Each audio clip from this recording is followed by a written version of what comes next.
Hello everyone, it's Olumayewa Victor Ogunsola from iDPS Consult Netherlands.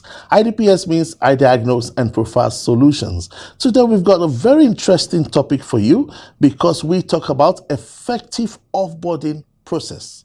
So whether you are a student from any university anywhere in the world, one day you will graduate and you will be in employment and you could be going through an offboarding process. Could be that you are already an industry professional, and you have been through the onboarding, reboarding, Could be that you will go through an offboarding process very soon. Lastly, it could be that you're an entrepreneur, that is, you own your business and you are in charge of the offboarding process of one of your employees. Therefore, this video is useful for you all. Let me also remind us that this is the last part of a series of videos where in the first part we talked about onboarding. That is, all the processes involved from the first day the new employee starts the job. In the second part, we talked about reboarding. That is, if the employee is moving from one department to the other or they are rejoining the organization. In case of lockdown, a lot of people are rejoining the organization. So we talked about reboarding. And now this is the last part where we talk about offboarding processes. Before we continue to talk about the best practices in offboarding processes, I'd like to encourage you to please subscribe to our YouTube channel. When you subscribe to our YouTube channel, you will get access to all the professional development videos that we make for you. So stop what you're doing right now and click on the subscription button. Subscribe now. Thank you. Thank you for subscribing.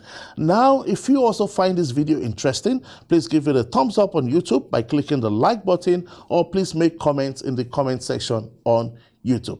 Let's go back to the topic of the day, effective offboarding process. Offboarding process. What is offboarding? Let's start with that question.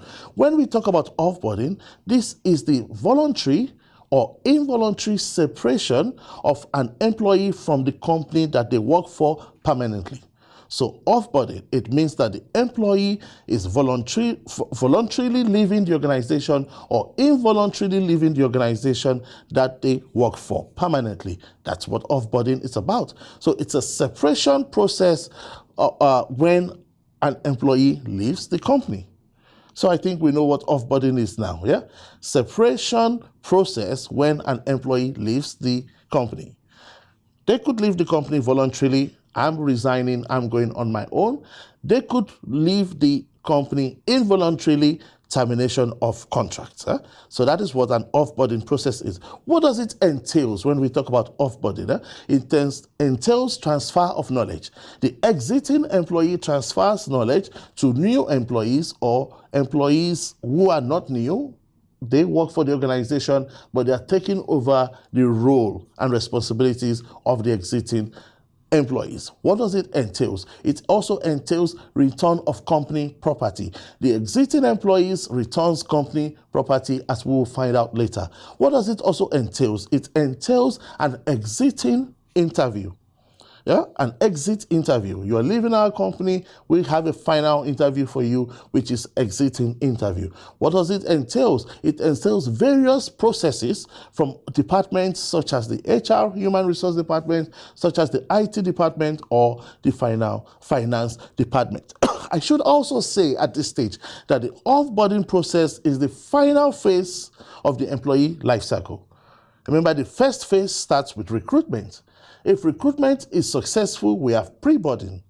If pre-boarding is successful, we have onboarding. From onboarding, we have reboarding. And then from reboarding, we have offboarding. So the offboarding stage is the final phase of the employee life cycle. I'm sure that you already have a question for me. And your question could be, why offboarding? Why do we need to offboard here? When the employee leaves the company, maybe through resignation, maybe through termination of contract, maybe through retirement, a lot of risk can happen. There could be loss of communication with ongoing projects. There could also be the risk of non-completion of ongoing projects, or it could be risk that is even about security compliance. This kind of risk can happen when the employee leaves the organization. But with an effective offboarding process in place, this kind of risk are mitigated, and potential losses during the separation processes is also limited. So you see, this is the importance of having an effective offboarding processes. Also, one thing is very important during offboarding processes.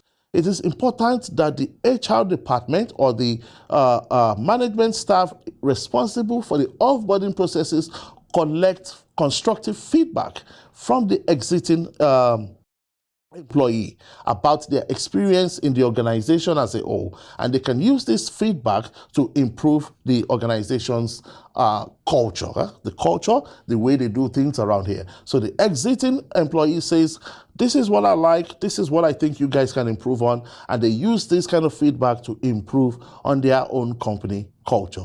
Thank you. Now let's go to the best practices. Thank you, sorry. Best practices. I will talk about 8 steps and workflow for effective offboarding process. The first thing that I would like to talk about is that we must document standard operating procedures. So all of that must be documented. Knowledge transfer, files and record locations, status reports of ongoing projects, all of this must be documented. The second best practice is that there must be software removal. The exiting employee has to be removed from the software that they used to work, or they must be removed from that software, or the software removed as well from their gadgets. Thirdly, there must be termination of login or usernames, passwords, email addresses that the exiting employee uses. So the exiting employees will not have access to these emails, passwords, or logins again. And this can be redirected to new parties that will use them from now on. Excuse me, please. The fourth step is that there must be asset reclamation. Mobile phones, laptops, every other company appliances, company property with the exiting employee must be retrieved. So asset reclamation. The fifth step is to finalize paperwork. So it could be about taxation, it could be about reimbursement, finances, all of that has to be finalized with the relevant department. The sixth step, removal from company website, removal from social media, for example, LinkedIn, removal from recent publications of the company. The exiting employee needs to be removed from the website, from social media like LinkedIn or other relevant publications.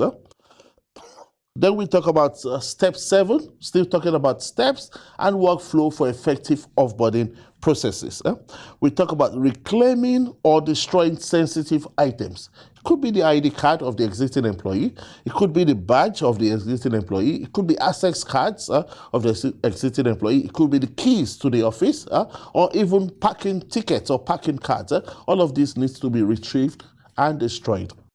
And lastly, the 8th step, for best practices in terms of workflow for effective offboarding processes, there has to be an exiting interview. Don't forget, with this exiting interview, the HR needs to then use this feedback for improvement of the organization culture. And that was the topic today on effective offboarding processes. Don't forget, this is the last of the series where I talked about onboarding. I talked about actually pre-boarding, onboarding, reboarding, and offboarding. Thank you very much. So let's see. If you like this video, give it a thumbs up on YouTube. If you have comments on what I could have done better, please use the comment section on YouTube. Maybe you say, I want to contact you out of YouTube. You can visit the website www.idpsconsults.com and send us an email using info@idpsconsults.com. We would love to hear from you on how we can serve you better. Don't forget, at iDPS Consult Netherlands, we love to diagnose business problems from root causes and prefer solutions. We love to educate the world. Thank you very much. Of course, you know, I will not go until I talk about my passion. And my passion is that Africa must develop. Therefore, I say, are you an African anywhere in the world? Keep working towards a united Africa and keep doing all you can to make sure that Africa must develop. This is where it comes to an end today. Therefore, in English language, I say thank you very much. Dutch language from the Netherlands, dank you well. Yoruba language from Nigeria, West Africa, Esheo. Bye.